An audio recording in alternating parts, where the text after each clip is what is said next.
I'll introduce the panel today. We have Rajesh Gupta, sir, who's a career central banker. He spent more than 3 decades at the RBI, and he's supervised, he initiated many policy measures in the anti-money laundering space, in the payment space, and he's also drafted key policies. It's an honor to have you, sir. We also have Mr. Shiva Prakash, IPS, who is a technologist by heart, but has changed career to be um, policymaker and to uphold law in the country. He has extensive experience in dealing with cyber crimes, and he's also held key positions in the government of Karnataka in the police department. He's a role model for the youth, and we are honored to have you on the panel. We also have Kamalika Poddar. Kamalika comes with more than a decade of experience in the banking fintech domain.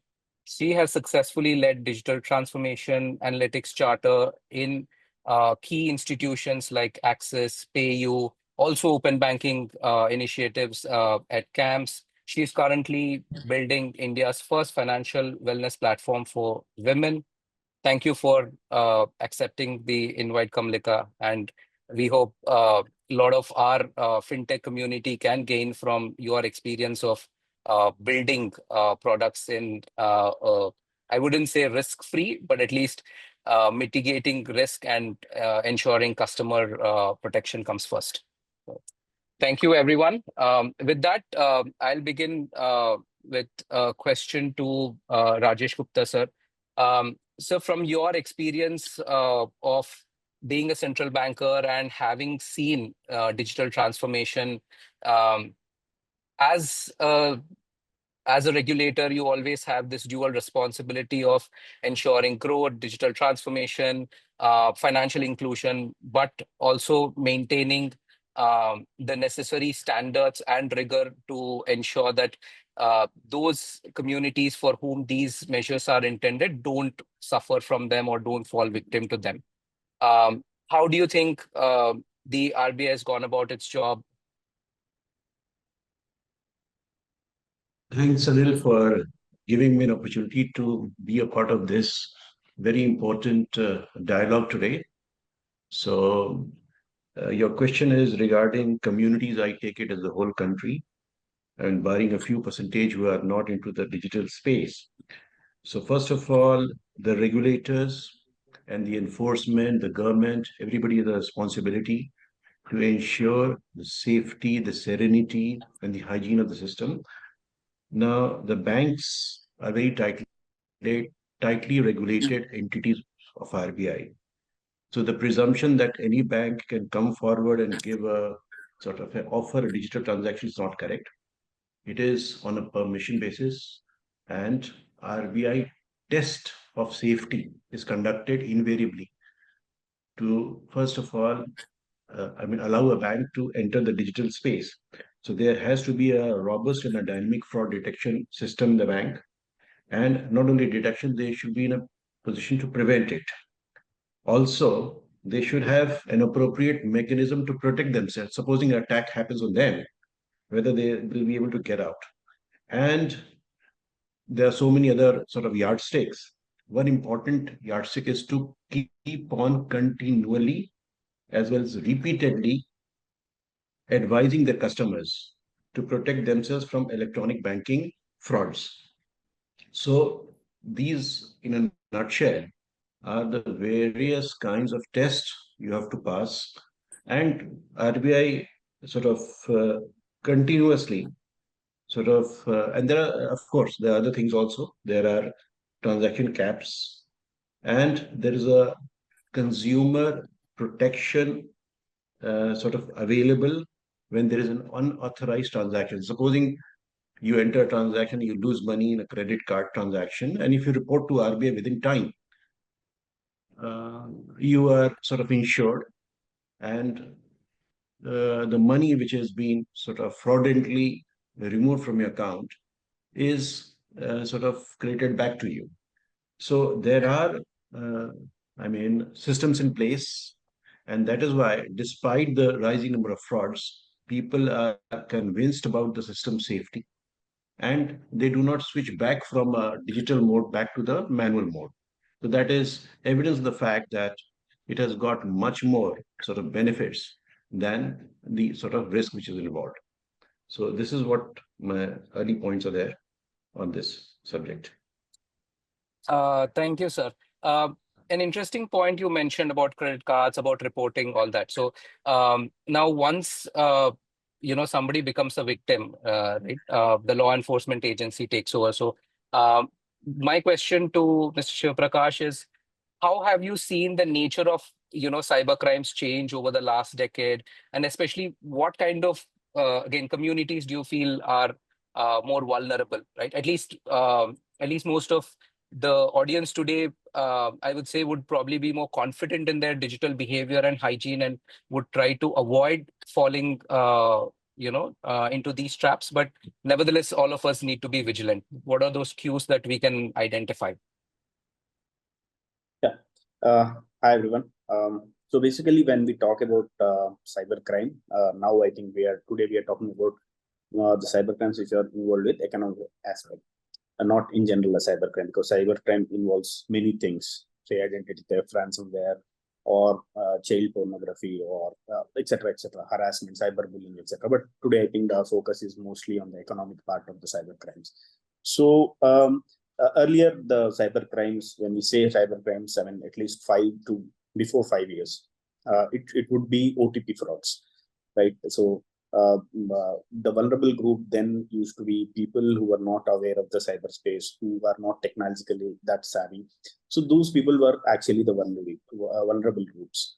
But I think for the past 5 years at least, which I've been actively involved in cyber crimes, solving cyber crimes. So in this, we have seen, say, five main important types of frauds come to my mind. One is investment job frauds, which are very rampant. Second, the FedEx scams. Third, sextortion. Third, police impersonation. And five is share trading. So in the city, at least in Bangalore city, we are registering almost more than 8,000 That means between 8,000 to 10,000 cases of cybercrime in city alone, Bangalore city. We are looking at loss of around 3 crore per day. That means victims are losing around 3 crore per day. So in all these types of new frauds, there is no particular vulnerable group. So many people who are financially literate, who knows the cyberspace well, they're also becoming victims. So for example, share trading. If share trading is done by many people basically who knows about the share market, who know about the share market, who basically know about the online platforms. So they are the vulnerable groups. Many doctors, many people who actually how to operate computers, they are falling victim to this. Again, sextortion, it may happen with anyone. FedEx scams, they say that there has been a parcel received into that, there are drugs in that, and you need to, and the Aadhaar number or the phone number is registered in your name, so they ask for money. Or for example, police impersonation, I think, has become like the most common these days. They give a call wearing a police uniform, and they say that there has been some fraud that was committed with your Aadhaar number, and hence you need to pay some amount as this thing. So now the vulnerable group may not be defined in this. Everyone and anyone can fall prey to this kind of frauds. Yeah, no, I think that's key to understand that we all could become victims and we should not be complacent. Kamalika, in your experience, when especially in fintech, we see that customer convenience is something that takes precedence. So how do you achieve this delicate balance, or what would you recommend in terms of for any practitioner? How do you want to build systems so that you don't compromise any of these? So, actually, good morning, everyone, by the way. And I actually wanted to run this experiment out because we're seeing so much of technology advancing, but because I wasn't well the last weekend, and of course, a lot of things are going on in parallel. But I actually was planning to have my intro be done by my AI avatar And trust you me, like I've run this on my mother, and it was only after a while that she figured out, like after a couple of lines was when she figured out that my daughter does not take so many pauses. Why is this person taking so many pauses? So honestly, if I just replaced myself with my AI avatar for this session, and we have a bunch of very educated, very, I would say, people that the rest of India wants to be like, in terms of their understanding of technology, in terms of how open they are to trying new things, and how well learned, well aware they are of all of these cyber frauds. But even then, it would have been super easy for me to actually fool you guys over there. That's how advanced technology has become. So, and when you're building on the other side, to make sure that you have those guardrails in place to help people make sure they're actually doing what is a right way of going about doing things, it's very hard. It's becoming even harder every day nowadays. And there are a few checks, like for example, in this session, let's say that Kamalika had actually managed to bring in her digital twin instead of sitting here with you people. A quick way of ensuring that she's really a real person. To date, AI bots have not been able to figure out those captcha codes that we have, those captcha codes that are there on our screens. To date, it's still hard for them to kind of get that right. They're also very hard. They also find it very hard to, if you have a you want them to click on one particular place in a screen, they still find that very hard because those pixels are not read by the bot at the back end. It's still very hard to do that. So I think these are a few enhanced mechanisms that a lot of fintechs are looking at, and I've also explored a few of Bureau's products. So yes, I've seen some of those very, very sophisticated levels of advancements that are coming in nowadays. And this, while it will bring in a little bit of resistance in the onboarding journey, I think that's the education that we need to give to end consumers. That if we are taking 5 minutes as opposed to a 1 minute check-in process, it's simply because we want to make sure you are who you say you are, and you're not being scammed out by a bot, or just some sophisticated hacker at the back end, and they're just being smarter than us and just taking away your money. So I think that level of resistance needs to be the next level of education that we give to people. That's an interesting, point. If we have time, maybe we'll look at that AI avatar, so we understand how sophisticated it's become. But that that brings me to the whole idea that one other shift that we've seen is most of what we see today is probably also not necessarily confined to an individual, but it's again a professionally run enterprise. Where probably people like us, there are 20, 30 of them sitting somewhere, and then orchestrating this whole operation. So, Rajesh sir, in your experience, can you shed light on how the money laundering racket, happens, or how people are, gullible? Uh, just in terms of how, as a regulator, how would you look at it, or how would you try to again uh, go to the roots of it and try to arrest those kinds of nefarious activities?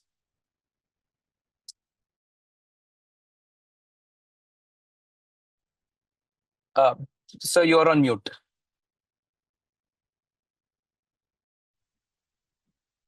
So am I audible now? Yes, sir. Yeah.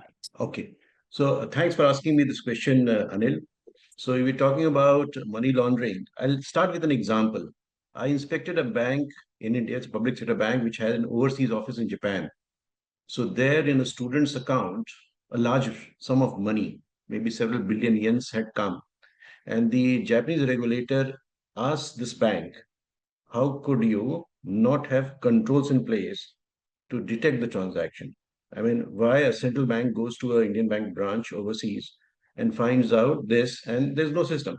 So my suggestion to the bureau and to all of you is that if the banks do not have this kind of a system, like so in a small account, I recently found where there is a limit for credit and debit transactions to be within a lakh of rupees in a year. So there, I mean, a huge sum of money comes and it doesn't get detected also. Then there are norms of RBI for inoperative accounts. So the point is, if you understand money laundering, a part of money laundering is the stages of money laundering is one is the placement part, the next is the layering. Now, layering happens with the involvement of credit institutions, mostly banks. And without bank, it can't happen. So the point is, it goes through very complex and very sort of speedily passes through one bank to another bank. Now, some of the customers who have inoperative accounts, they are not aware this has happened. And mostly there are mule accounts we're talking about, where unknowingly, for payment of a small amount of money, you give the ownership of your account, the user ID and the password, even the this thing, your mobile access to a person where you receive a small amount of money. See, this has happened during this period when there was a large scale sort of inclusion, financial inclusion happened, and accounts were opened. So people do not understand that they will one day be, I mean, maybe if they're caught, they will have to sort of face this kind of a sort of police inquiry. I think a better person to answer will be the law enforcement on this matter. But if I just highlight the volume, you'll understand the extent of money laundering in India or globally. In India, the enforcement department has filed around 5,297 cases in the last 10 years, but the trial has been completed only in 43 cases, whereas the world statistics says that 2 to 5% of the GDP is subjected to money laundering, and the amount comes to approximately $2 trillion. So the point is, the amount is huge, and money is passing through banks, and definitely banks in India. We are not having systems in place. I will not say all, and many of the banks will not be having this kind of system where they define parameters. So if it is a salary account, it can't have a million or a billion. And see, the point is the money came and vanished immediately within a few minutes or few seconds. So I have a lot of sort of information about this, but ultimately, uh, when you catch the person, when the police catches the person or the bank investigates and all that, I mean, it's quite late. The funds have already gone, and the mule account holders, they're very innocent people. So they were not aware, cognizant of the happenings which has happened, which had passed through their account. So basically, I mean, these are my sort of points on the money laundering aspect. Thank you, sir. It is indeed a staggering amount. It's actually quite scary. But Mhm. going back to what you mentioned on just how law enforcement agencies also have critical role to play in this, I'd like to get Mr. Shiv Prakash views on how, while uh, individuals report of how they've been duped or how they've been scammed in a particular instance, and then you take up the responsibility. How do you also now identify whether someone's a victim, someone's a fraudster, and also how do you, again, looking at the network, and we also hear a lot about again, innocent people who've been either through coercion or because of greed, they've been forced into doing some activities which they would not do otherwise, right? There's also a lot of activity that happens outside India where the fraud actually originates out of India. So how do you bring all these things together, or how do you ensure that one, when the victim, reports it and there's prompt, investigation into it and there's a closure. Two, going beyond the victim in this instance, how do you look at unearthing the entire racket? Yeah, Anil, as Gupta ji told, I'd like to explain again in three stages of what they call of money laundering. Though we are more concerned with the crime itself rather than the money laundering aspect as a whole. But I think the three parts are basically placement, layering, and integration. So, as you said, a typical cybercrime case would be a victim sending some X amount of money to a particular account. From that moment, the amount will be transferred to a lot of new accounts that will be in levels. So, say 6 levels, 7 levels, 8 levels. Then from there, either it is again, sometimes it reaches to again the chain continues, but at the end of the chain, it's normally nowadays at least we are seeing the money being sent to cryptocurrencies, crypto wallets, or some foreign bank accounts. From there, where it is rerouted. So placement is basically bringing the money into your accounts, mule accounts, then layering. That means sending different transactions between the mule accounts, between the main account and the mule accounts, or between other accounts, and then finally integration. That means sending it to crypto wallets and or foreign bank accounts, and again then rerouting. So the last part, I think. Law enforcement agencies, I mean, there are specialized units like enforcement directorate. They mostly deal with the prevention of money laundering act. But the first chain I would like to explain with one example. So last year I was DCP North law and order, and there was a very peculiar fraud, and it became very famous, which is called Amazon related fraud. So this was managed by a kingpin. He was sitting in some foreign country, and he used a lot of intermediaries in, I think, in Madhya Pradesh and Gujarat, and they were recruiting a lot of students, engineering students. So one student, I think, from Ramaya Engineering College, he was. That's how we got the entire thing. So basically, they hacked the go downs. That means they used to purchase a phone and they used to put it return, but the actual physically they wouldn't return it. But I think backend they were managing, and the system was showing return. So they had the iPhone, and they had the money as well. So, and they used to sell this, give these phones to they used to pass on to that company, and they used to auction these phones in second hand in this in, I think, dark web or other in Facebook, Insta or something. So this is a typical chain. So for us, what becomes difficult, as Gupta ji also told, I think you are also dealing with, your company is also dealing with this KYC and this mule kind of accounts. As Gupta ji rightly pointed, there is a lot of, now we are basically emphasizing on financial inclusion.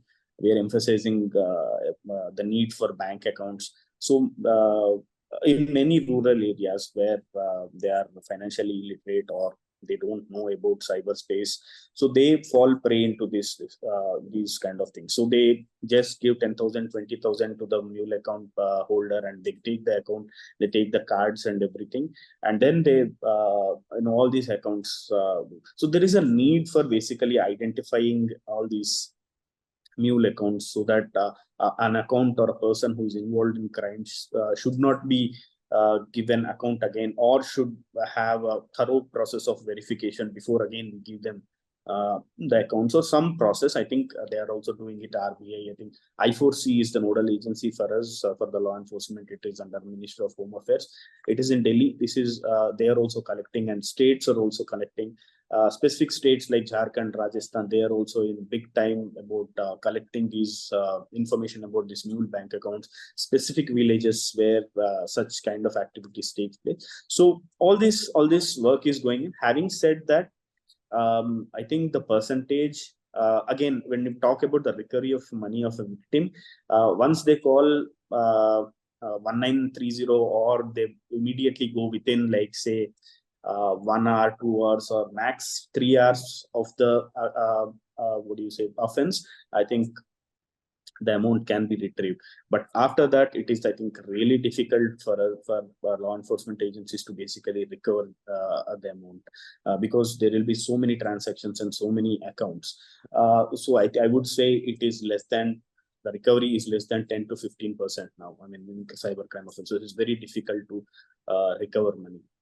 So this is a typical chain. Again, as Taji said, and I think your company is also working on that, there is a necessity to basically verify the accounts properly. While we should give importance to the financial inclusion, while it is very important for all the persons to have a banking account and access to banking, but at the same time, I think we should weed out such unscrupulous elements who try to use this financial systems for frauds. So this is, and we have seen some organized syndicates sitting in Dubai. Some people, I think, some state, I think Telangana or Andhra Pradesh has cracked some syndicate that was based on Cambodia. So there are so many people, they work, it's like an office, it's like a corporate office. They sit in one place and they, from morning to evening, they have so many access to so many SIM cards, so many bank accounts, and they try to fraud. So it's like a proper corporate setup. They are in offices and they do the cyber crimes. So again, it's already been organized, and it is getting more organized. So I think we need to tackle at every part of this chain, from starting from victim awareness to bank accounts control, till to the managing of cryptocurrencies, till again rerouting the what do you say, integrating the money again to the formal banking system. So every stage, I think there should be cleanup and there should be safeguards. Yeah, thank you. Yeah, I think you've summarized it well in terms of how at various touch points we need the right checks and balances. But I hope also everyone watching this, listening to this, have paid heed to the fact that just like in critical healthcare, we have a golden hour. Even in cybercrime, there's a golden hour for reporting. So the sooner you do it, the chances of recovery, chances of apprehension become much more. While we discuss the human aspect of it, and of course, I foresee is doing a tremendous job of it in ensuring the right, information dissemination investigation that happens. The RBI is taking proactive measures to bring in new regulations. There's also a sense that fraudsters always seem to be one or two steps ahead, right? All of these. And there's also an element of technology. While we believe that, of course, technology can be a force for good, fraudsters seem to be early adopters, and they seem to gain an upper hand. So, Kamalika, I think the right question is, what are those technologies that are really available to them, or how do you think they are able to circumvent the measures that all of us are taking in order to again create those obstacles for them? Honestly, while I love technology and I'm a technologist at heart, I really think it's not a question of whether we have access to technology or whether they have access to higher technology than us. I think it comes down to very basic human psychology. For example, let's just talk about the group that's here. Today, if you come up to me and tell me that, you know what, there's this new AI tool, it can help you to do XYZ. But what you're essentially telling me is, hey, you already have a good life. Here is a tool that's going to make your life, X times better, Y times better. You're incrementally making my life better. So for me to buy into that, I really need to value that incremental, betterment that I'm seeing over there, versus for these fraudsters, where if this technology didn't exist, they don't have a fallback mechanism at all. So for them, that loss aversion is a lot more in their minds, which is why, given the same tools, given the same level of education, given the same access to information that we have, they are leveraging it a lot better simply because of human psychology. I don't think it's anything else. So while I know a lot of people are going to cringe at this, but I really think this is where FOMO really works. Because if you can drive fear into the minds of people that if you're not using these kind of technology to safeguard yourself, if you're not using these kind of triggers and information to make sure you are being safe, just for example, back to what Shiva sir said, right? There is a golden hour within which you need to make sure you're reporting it, because thereafter it just becomes that much more difficult for law enforcement to go and help you recover that money, even if a crime has like really happened to you. And so you're going to stay a victim forever. But the fact that we do not, one, we don't know that because we're not valuing, it's not making our life harder or worse. We're always thinking it's someone else that this problem is going to happen to.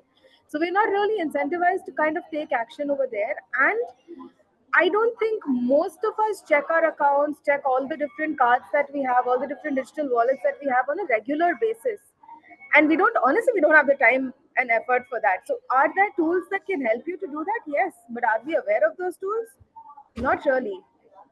So I think it's really down to human psychology, Anil. Sorry, long winding answer on that. No, I think it makes sense, but I'll just digress for a minute. And while we can blame it on human psychology, I don't think we will have a world where it's a utopia. Human psychology can be um, taught or ingrained to the extent that that vulnerability doesn't exist, and hence the need for having the right guardrails. Rajesh sir, in your opinion, how are regulators trying to combat this seemingly ever-growing menace, and especially for somebody like Bureau, how do you think we can collaborate with financial institutions to Hmm. ensure those guardrails work as they are intended to?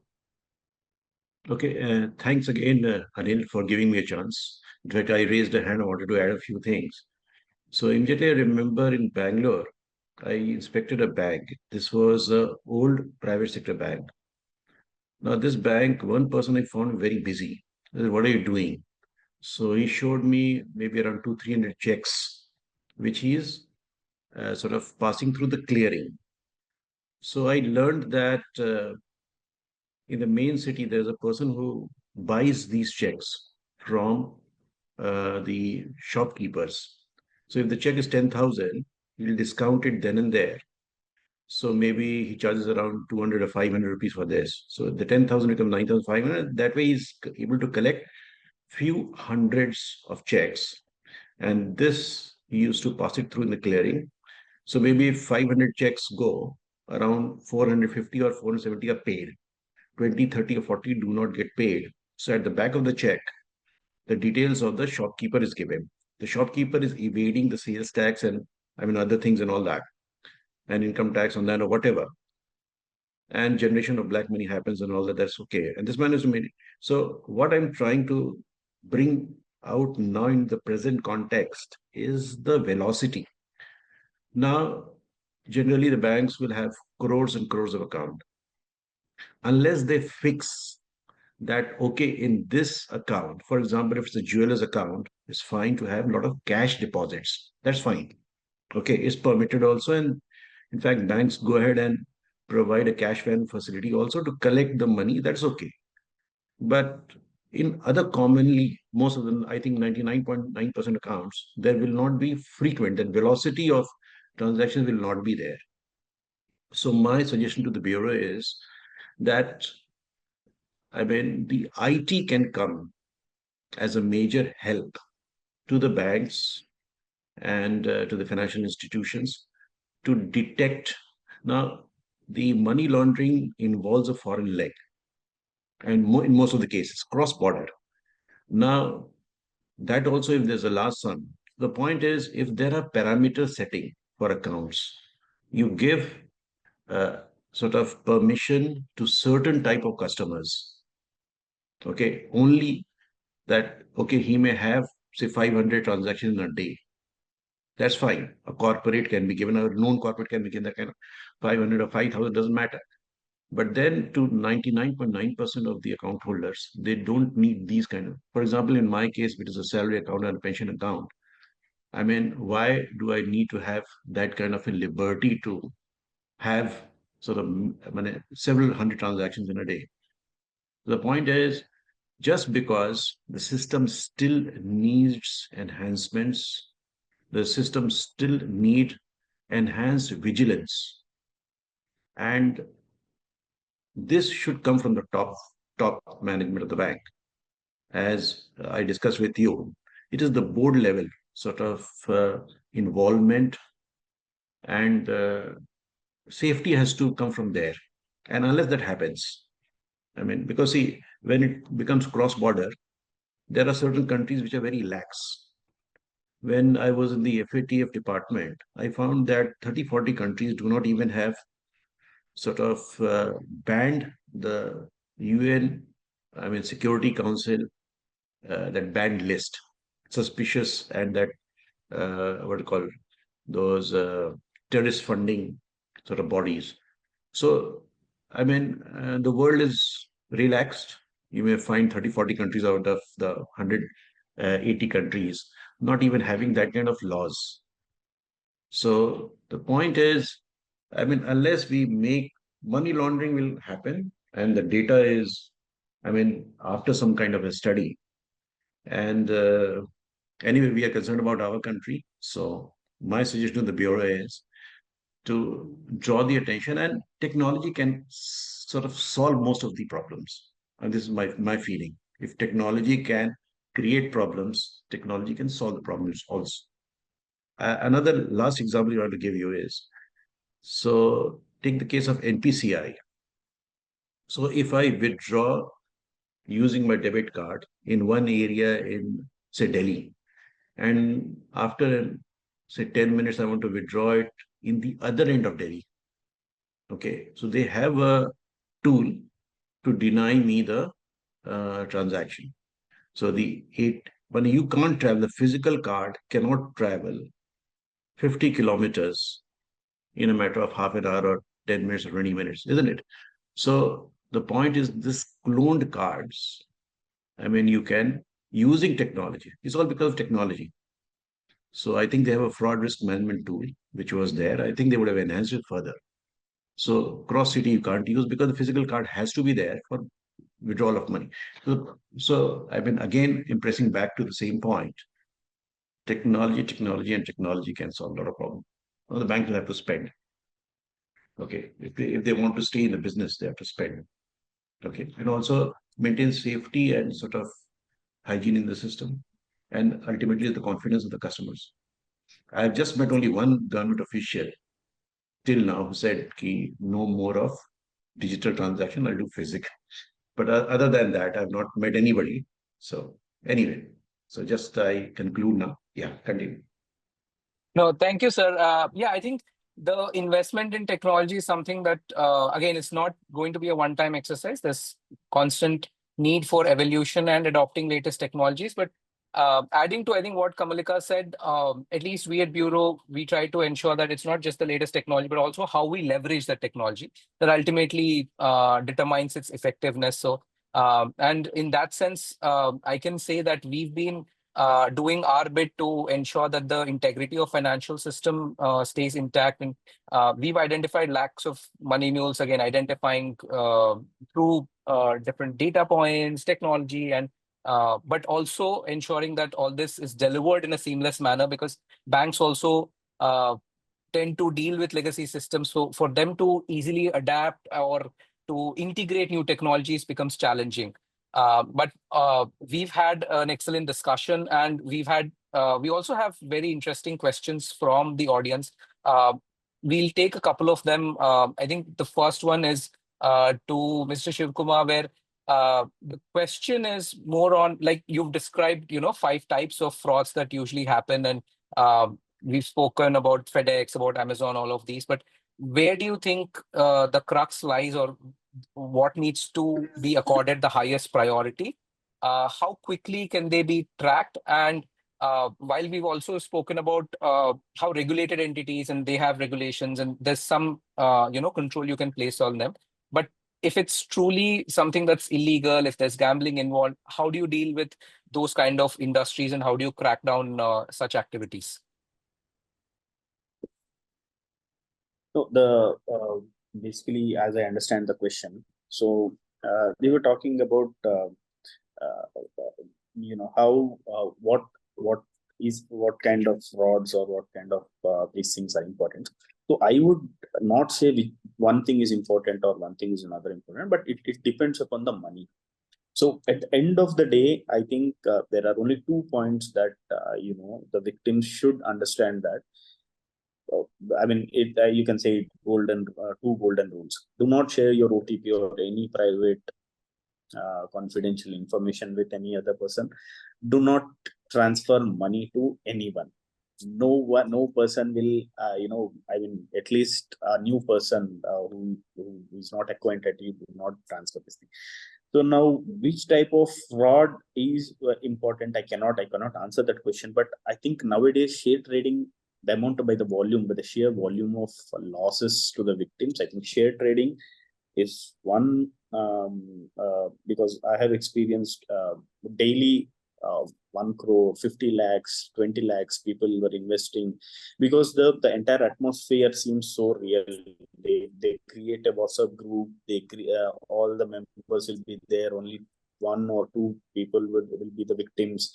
They'll give you profits in the first 2-3 phases, then they will start, they'll ask you to invest more, and then the losses come. So it is more close to reality. That in that way, I think it's the most dangerous thing, share trading or these things. But again, having said that, it is not static. These thoughts are dynamic. They'll come up with some other things every time. And just to add to that, I think technology I'll just touch, because I think Guptaji talked about the bank need for technologies in the banks, but I feel the need for greater technology and integrating private people along with law enforcement and regulators like RBA, I think is the future. Because we have seen people using advanced AI, ML tools, then I think advanced ransomwares. They go very deep into blockchain and cryptos. They are using new payment gateways. So there are hundreds of things. Deep fake, so many things. Suppose I'm sitting here and someone can deep fake my face, and then call a person tomorrow and ask them to basically give some money. So that is the extent of technology thing we are, and we have to catch it up. And I think constant upgradation and private public partnership, I think is the way ahead. Did I answer the question completely, or did I miss anything? No, I think you summed it up well. But I also see Kamalika has her hand raised, so would love to hear her thoughts. Yeah, so confession, I have been, looped into some of these WhatsApp groups that share insider trade information a bunch of times. So I just stuck around just to see what's happening. For a whole week, there was so much of FOMO that at the end I asked them, "Ki, what is your trading strategy?" They said, "Oh no, the markets are going down, so we're using swing trade." And then when I started probing questions, and then in the end I asked them, "What is your RIA license number? Because I want to check if you guys are legit before investing." And I immediately got blocked. Now, let's assume that I was not someone who was a part of the fintech industry and so didn't know what an RIA was. By the way, RIA stands for Registered Investment Advisors, and they're the only ones who can give you any sort of, we don't call it tips for an RIA, but we call them advice, investment advice over there.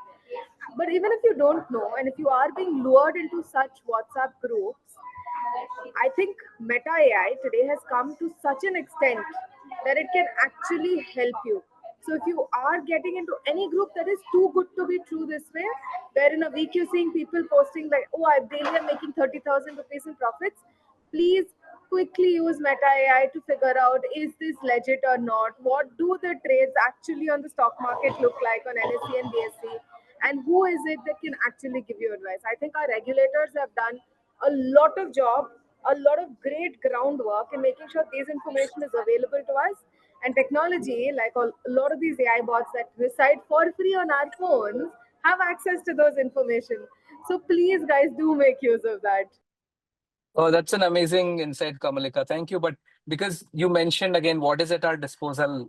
There's an interesting question in terms of two. I'll weave it into one. One is there are a lot of people who understand the value of it, but internally, how do you justify the ROI? How do you convince the top leadership to adopt some of these tools, right? When you are trying to build a risk framework or fraud risk management tool, any of those.